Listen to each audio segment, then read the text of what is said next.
Welcome back to the Angry Man podcast with Jason and Greg. So I wanted to connect with you guys very quickly to talk about an interview that just dropped on Fight Hype with the good brother Leonard Ellerbe. Now he's talking specifically about Terence Crawford in this interview, and I'm going to play a short clip of that and react to it soon. But it's something that we have been talking about here on our channel for quite some time. We've made this statement before, but for whatever reason, anytime we say anything in regards to Terence Crawford, it is interpreted as hate. I don't know why. It can have all the facts and figures supporting the statement. Regardless, it's going to be considered hate from those who support Terence Crawford, and not everybody, but some people are going to consider this hate. So just, I guess, consider it even more hate if that's the way that you process this. But Leonard has some very interesting comments in regards to Terence Crawford and Canelo Alvarez, and I want to play these comments here shortly, and then I'm going to react to them.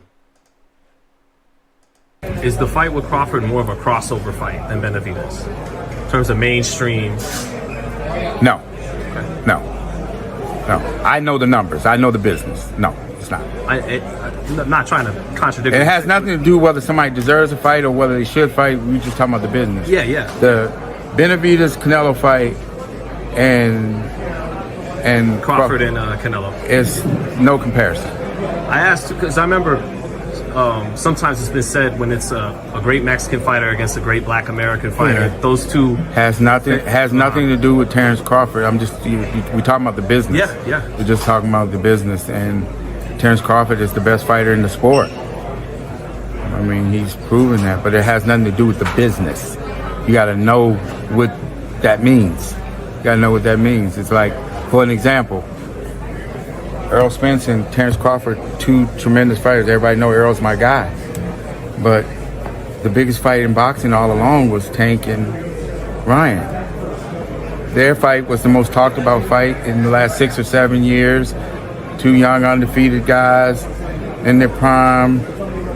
You know, and their fight had been talked about for so.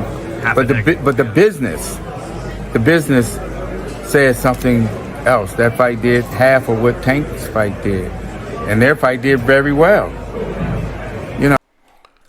So I'm going to pause it right there, and we've talked about this, and some people don't like the fact that we talk about the business part of it. But at the end of the day, that is a portion of boxing, and that's part of the reason why fights get made or don't get made. And when you think about Terence Crawford, and he's been on social media for quite some time now saying that Canelo Alvarez versus Terence Crawford is the biggest fight that can be made in the sport currently, it's not. It's Benavidez versus Canelo Alvarez. And Leonard states later on in the conversation, or I think he was about to state it. He didn't actually state it, but I think he mentioned something to the effect of, they're going to get the support. And I think the support that he's talking about is the Mexican and Mexican-American community are going to heavily support this fight. And that's why it's the biggest fight in terms of the overall business. And Leonard said,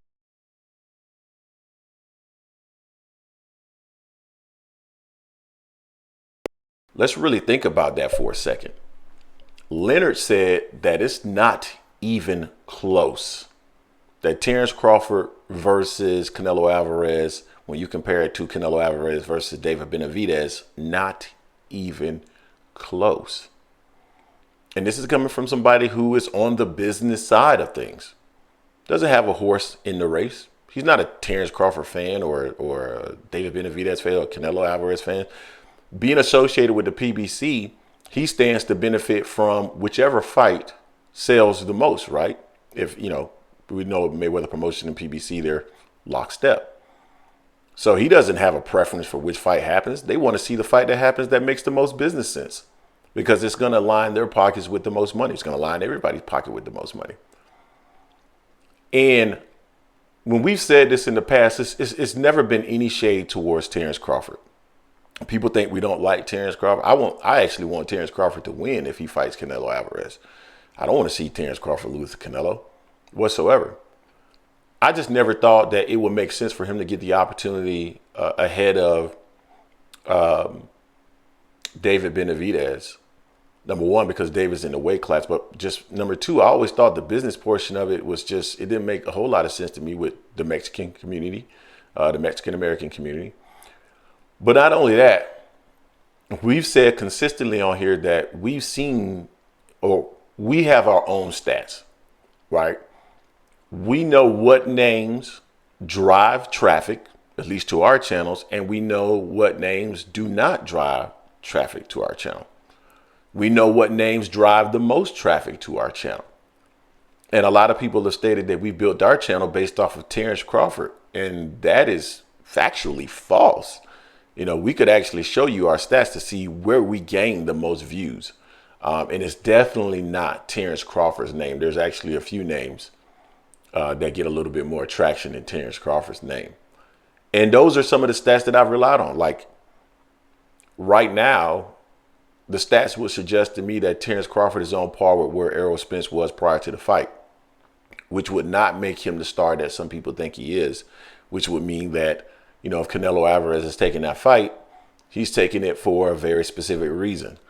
And I don't think it's necessarily to maximize his revenue, because I think he has a better opportunity to do that with Benavidez. And that's also what Leonard is saying. He's supporting that statement.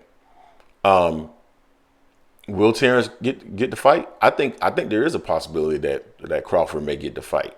I still believe that there's a possibility that Crawford may get the fight, because I think financially it is maybe the second biggest fight that Canelo can make, right? In and around, well, I can't even say in and around the weight class, because Terence Crawford isn't really in and around his weight class. But I think for the opponents that would be available to him in either May or September, I do believe that Terence Crawford would probably be the second biggest in terms of the overall pay-per-view numbers that Canelo could get into the ring. I do believe that to be the case. But this whole notion that this is just this huge fight that'll do $1 million, $1.2 million in pay-per-view buys and all this other stuff that people have believed that this fight would do, I don't think so. You know, Canelo, yeah, I mean, Canelo probably, because it's Canelo with a brand name, I think, you know, they'll do good numbers. But it's not the biggest Benavidez is. So we really need to stop making that argument and trying to get Terence Crawford in a position where, you know, well, I won't say that. Let me not say that. I'm perfectly fine with Terence Crawford getting the fight. I would just prefer that Terence Crawford gets the fight after Benavidez. So what would be perfect for me would be David Benavidez in May, Terence Crawford in September, if Canelo is able to get past David Benavidez. 2 mega fights, a lot of money to go around for a lot of different people. I think it would be great opportunities. But at the end of the day, Terence Crawford and Canelo Alvarez, they are not the biggest fight that can be made in the sport today. And if it were, that fight would be, I mean, PBC would be clamoring. Everybody would be crawling all over themselves to make that fight. If there was really that much money in a Terence Crawford versus Canelo Alvarez fight, they'd be crawling all over themselves to make that fight. Keep that in mind, guys. You guys tell me what you think in the comment section. I know many of you are going to say I'm a hater, and that's perfectly fine. I accept it. I wear it as a badge of honor, as long as that I'm bringing you what makes to be a critical thought, ideas and things that make sense. As long as I'm doing that, I don't mind. Don't go ahead and tell me what you think. Don't forget to hate, like, comment, and subscribe. This is the Angry Man Podcast, AM Sports Media, and .am.